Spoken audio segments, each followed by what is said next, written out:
Galit ang internet ngayon kay Mr. Beast. Bakit kamo? Nagagalit ngayon ang internet kay Mr. Beast kasi apparently meron daw siyang listahan ng mga characteristics ng babae na gusto niyang maging girlfriend, gusto niyang mapangasawa or makadate or whatever.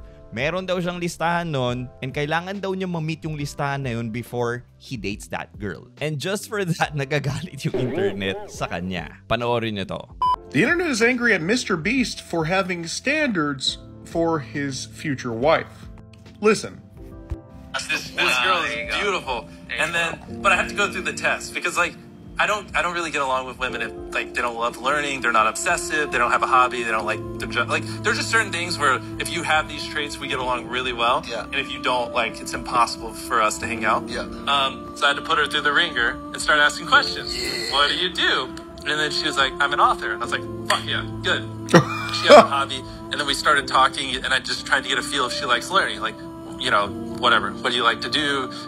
You know, sounds cringe, but, you know, like what kind of content you consume. And it was more like documentary educational. Yeah. And like the type of stuff she does. And she has multiple degrees. You can tell she likes learning. She's about to get a neuroscience degree just for fun, not even to get a job. That's amazing. Because like she invested in Bitcoin and did well, so she doesn't even like need it. What? And she was like checking all the boxes. I had like these 10 things where like, if I meet a girl that's like beautiful and we have these 10 traits, like we're gonna be literally best friends. Right. Checked every single one of them. Nice feet, nice feet. No, that was 11. So who Mr. Beast was talking about was Thea Boyson, his girlfriend. Hopefully soon his wife. Hopefully soon his wife. But what I didn't know is that she had multiple degrees and she did really well on Bitcoin. I had no idea. And she's from South Africa and they met almost by accident because of Logan Paul.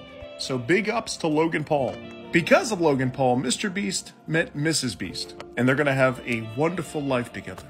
But that's sadly not what the internet wants. Watch this. I have to give women the test. I don't get along with women unless they've checked all my boxes, and they're beautiful.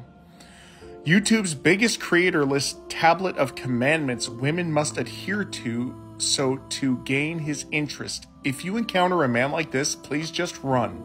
Or how about this? Boom, I'm not reading all this. But what do you guys think? What do you guys think? Do you think Mr. Beast should have the ability to choose the criteria for the woman that he's with? Or should that be up to the internet? Well, oh my God. Kahit, alam mo sa mundong to talaga, kahit anong gawin mo and then sumikat ka and you blow up like Mr. Beast, hindi talaga may iwasan na may mangbabash at mangbabash sa'yo. That, I mean, it's like, it goes together, diba? It goes together talaga. Well, in this particular case naman, I agree. I agree with Mr. Beast. Actually, yun nga yung kulang sa ating mga lalaki ngayon eh. Yung wala silang listahan ng babaeng gusto nilang i-date or gusto nilang mapangasawa. Yung iba kasi dyan, or karamihan sa ating mga lalaki, porket maganda, porket maputi, na-meet yung fetish, G na kaagad sila. Nakikita na nila kaagad yung babae na magkasawa sila in the future. Kaya nga dahil maganda yung babae, na-overlook nila yung mga flaws ng babae that could be detrimental sa kanilang samahan in the long run. Sure, sige, maganda nga yung babae. Yeah, sure, she's really into you. And na-meet yung fetish mo, malaki yung ano niya, yung pangarap niya sa buhay. Yon, malaki yung pangarap sa buhay, diba? Kasi yung babaeng ito mahilig mag-inom, mahilig mag-party. Hindi ka sinusuportahan sa mga dreams mo. Yung interest niya at yung interest mo magkasalungat. Itaga mo to sa bato. Kapag pinakasalan mo yung ganong klaseng babae, isa lang ang magiging ending niyan. Hey. Kaya para sa akin, tama lang yung ginawa ni Mr. Beast. And I encourage you all, mapababae, mapalalaki, gumawa kayo ng listahan. Tignan nyo, kapag gumawa kayo ng listahan yan, hindi lang 10 yung masusulat nyo doon sa listahan na yun. It will definitely be more than 10. Isulat nyo doon lahat. Maganda, maputi, gusto ko yung mata nakapikit sa kabila, gusto ko yung pay niya pahalang instead na... Isulat nyo doon. Gusto ko medyo maitim ng konti yung ano niya. Depende sa trip nyo. Isulat nyo lahat sa listahan na yun. Pustahan tayo. Lalagpas ng 10 yan.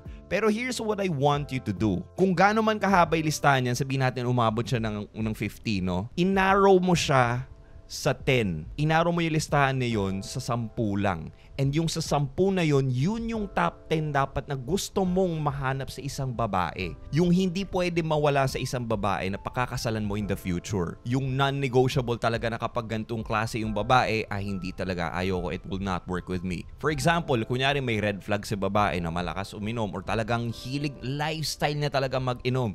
That's a huge red flag. Kaya kunyari sabihin natin super ganda nga niya, na-meet niya lahat yung criteria dun sa listahan mo pero manginginom siya, X na yun bro, red flag yun. Bakit? Napatunayan ko na yan, hindi magandang klaseng habit ng isang babae ang manginginom. Bakit ka mo? Yung mga lalaki dyan, alam ko yung mga nasa isip nyo kung ano yung pwedeng mangyari sa mga inuman, lalong-lalo na kung close siya sa mga lalaki at mga lalaki yung mga kainuman niya.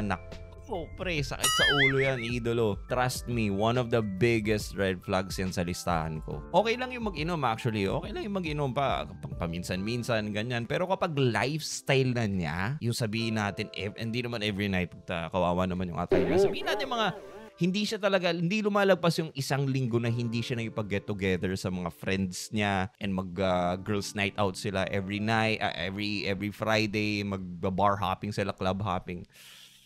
Dude, kapag na-meet niya lahat ng requirements sa listahan ko and then ganun lifestyle niya, she's out, man.